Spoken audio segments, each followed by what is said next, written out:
Well, we've got our little team together. This is the first morning. We set up yesterday, 19 or 20 traps.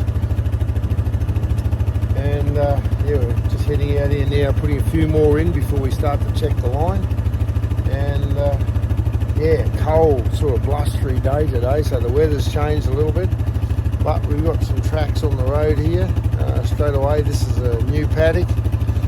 We didn't come into here yesterday, so we're just going through this on the way to start our loop to check our traps. So we usually always check our traps straight off and then put other traps in afterwards. Yeah, and I've got some tracks right here now, so looking very possible.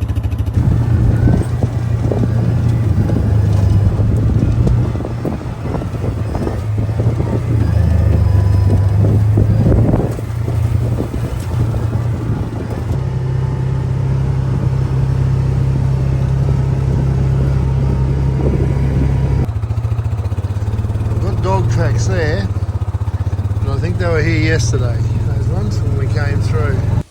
Now this will tell a little bit of a story here. We've got our trap set over here on the patch of sand by the root. We've got dog tracks here, but this is where skunk and that would kick him through, but there's our drag mark. We've had a dog come straight along and follow the drag right through. It didn't pick up at the scent over here, right? Missed that trap. I didn't have enough scent here to get those dogs to pull up on that and smell there. Well, that's good and bad. I've got dogs right on this scent here now, which is good. They're following along on the drag.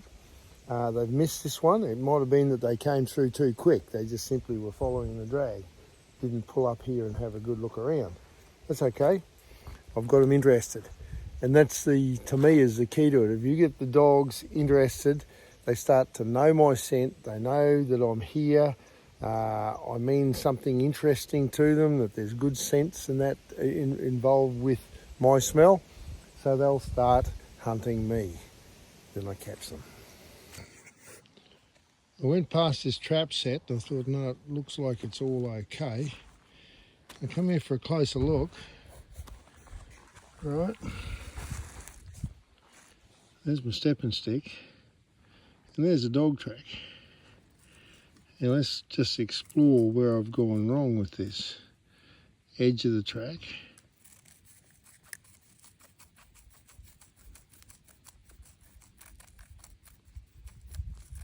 Edge of the pan. He stood right on the edge of one jaw. There's the edge of there's the tag. There's the pan. So that dog stood there. That's just, well, I could say unlucky. It probably is unlucky a little bit. It probably wasn't really good, wasn't a perfect set. So there's my jaw. I had that stepping stick about there. That dog stepped over the stepping stick. I probably should have had it there. Stepped over it. There's the centre of the pan. So I've missed that dog. So I had a little smelly piece of bait in there, and he's come along and taken that, said thanks very much, and kept on going. Well, that's good. Hopefully he'll come back tonight, he or she, and they will try another go. This is the trap I've set probably about 20 metres away from that other one on a drag. And I come here, there's a track there, and there's a track there. There's the scat I've put up as a bait. Now the centre of the pan is right there. Let's put a foot either side. Now again, might have been a little bit of sloppy work on my account, because I put the stepping stick back a little bit, and I might have even touched that. I might shift that in there a little bit. I I haven't tried to do too much with this because there's a lot of cattle, and while I'm here now, there's about 50 head of cattle watching me, and I thought this would be fully swamped. This trap would do no good, so I didn't put a lot of effort into it. It's probably my mistake. So I just put a little bit of brush there, and try and direct them again to put the foot there. Now what I'll try, I've got that scat, that's good, but I'm going to put a little bit of fat or something up in here. Well, this is one of the sites that we thought there'd be some action overnight, but it looks very quiet. 3 traps here, one on the far bank over there, one here, one around the corner.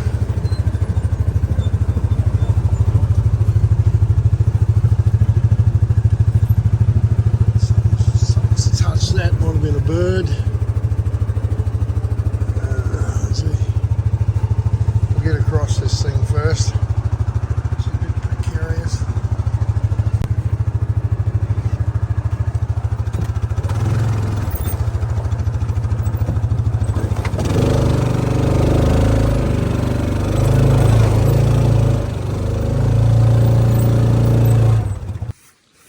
Go on to this trap.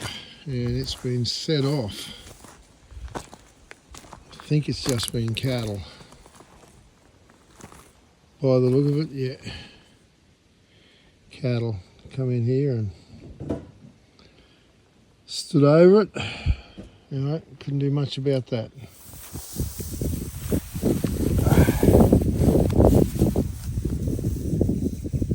Time to pull up for a little bit of lunch. It's 1 o'clock, and yes, I do wash my hands. I've just been over here using nice soil and sand. Scrub, do your nails, clean. It's been one of those mornings. We've only had 19 traps in last night, and we had 3 different spots there where dogs come close. One, dogs come within probably 2 feet of the trap, and I think it went through too quick. Didn't smell the scent. And the other 2, we actually had the dog has stood on the side of the jaw of the trap and missed the pan twice, 2 different traps.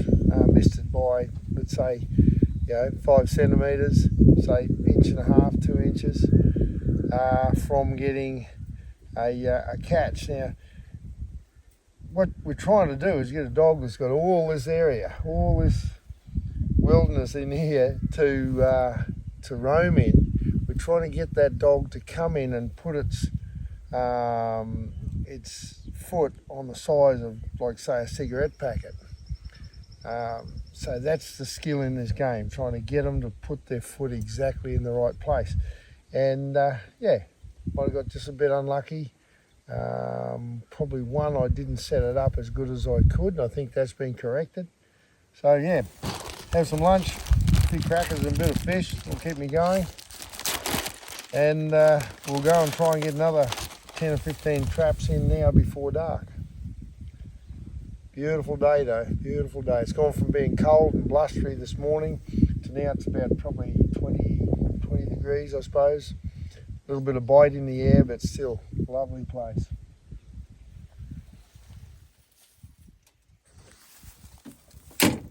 Sit.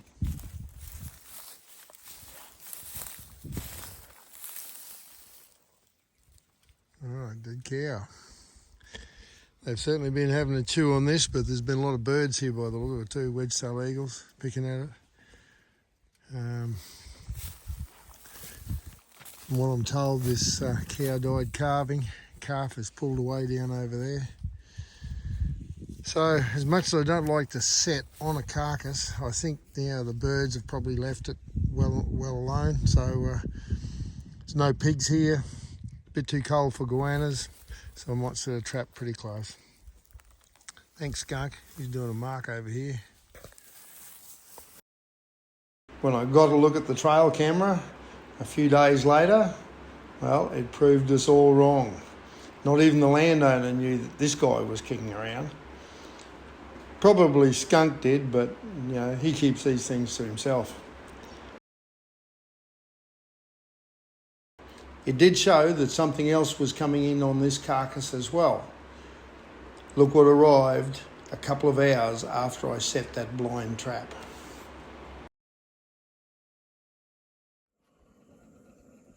Morning. Who predicted the rain? It's only light, but yeah, it wasn't on the forecast. I was just cooking up a bit of porridge and getting a cup of tea, and then I'll head out and we'll check the traps after night too. What are you all looking so worried about? We just arrived here now this morning to the gate set, and cattle have been here. Still cattle marks, and they stood on the trap. Set it off. I knew it was a risky one, but I was trying to get a dog that would be coming through here. Skunk, come over here, Skunk. Yeah, Skunk, come. Skunk, look. Look. Look, Skunk, look. No. No. Skunk's already got a healthy respect for these things. Skunk, look, look, Skunk, Skunk. He's Skunk, he's Skunk. No, he's still not going anywhere near that. Skunk. And when we talk about dingoes being educated by traps, Skunk, he's really educated already. He just hates the thought of getting a trap on his foot. He's seen me break them out of the ground when they've been set, and I'll stand on them and let them snap right in front of his eyes. He's seen dogs now, plenty of dogs with a trap on their foot, and he is very trap shy. This is what happens with your wild dogs. They see other dogs get caught right in front of them. They see them there with a trap on their foot, and they start to realise that whatever that thing is, it's dangerous.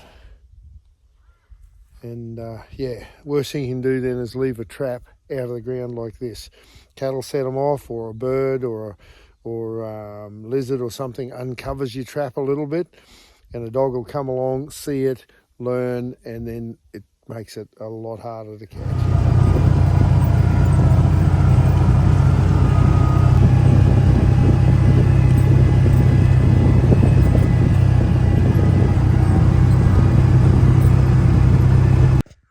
Just come into this trap set, and we've got the girls over here watching us. So if I get out and put any scent on the ground here, I'll have these girls causing us big issues. They'll come and swamp the whole area. What's that, Brandon? Skunk. So it's best if I just poke on through. I was going to set a second trap here, but yeah. Leave it be. I'll just check and make sure they haven't wrecked the first one. Right, it's still all good.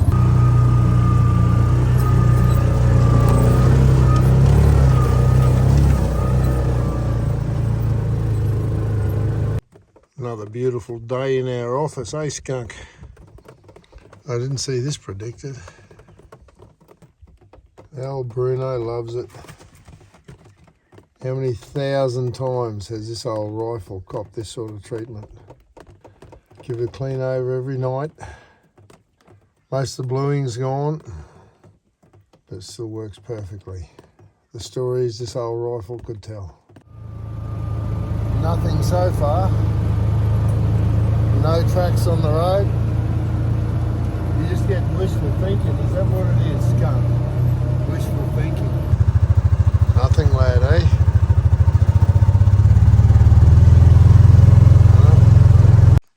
Well, these two traps haven't been touched. We've got a trail camera over here. We'll pull it down and check what it has seen. I've got hair tracks on the ground there, and looks like a curlew bird.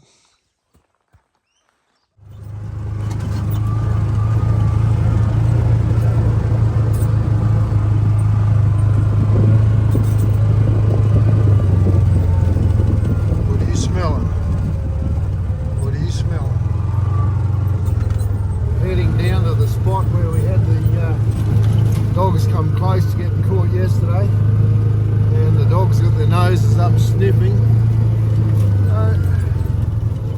Might have had something through here again.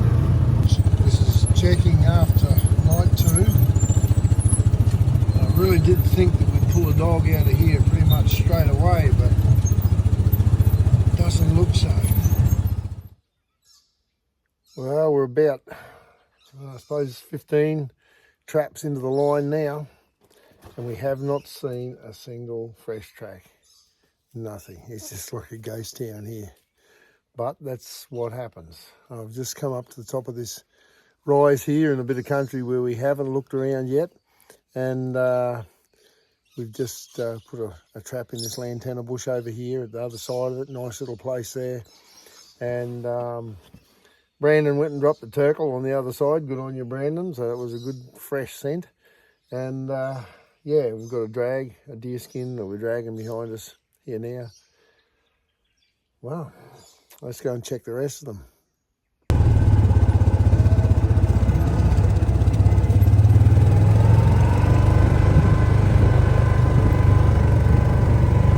Well, boys, we've come up here. Skunk. We've come up here to the carcass. Right, we set another trap here last night, and we got our first dog.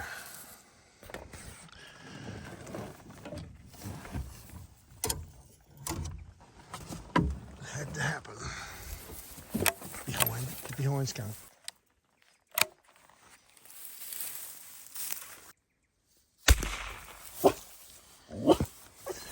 Settle down, dogs. Good dogs. Big bitch. She's taken, yeah, back foot catch. It's taken this trap about 10 metres, I suppose. So it was just a blind set. We set there, back foot catch, and she's got pups, so they're here somewhere, but they'd be pretty big. She's pretty old. Yep.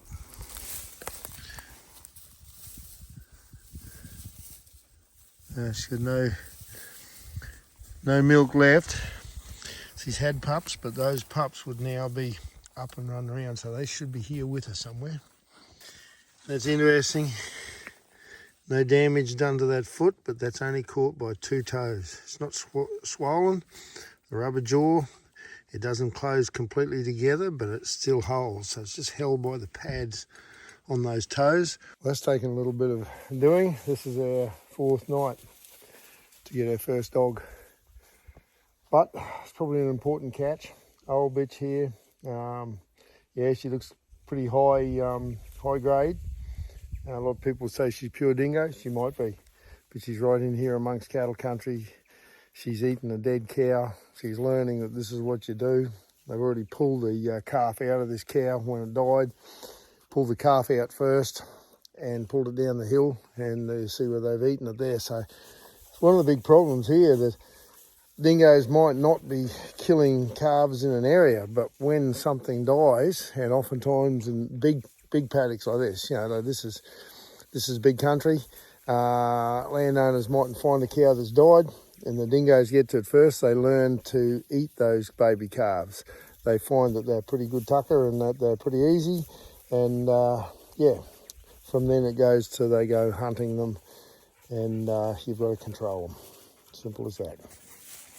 So that trap was just set here. That's where the log was.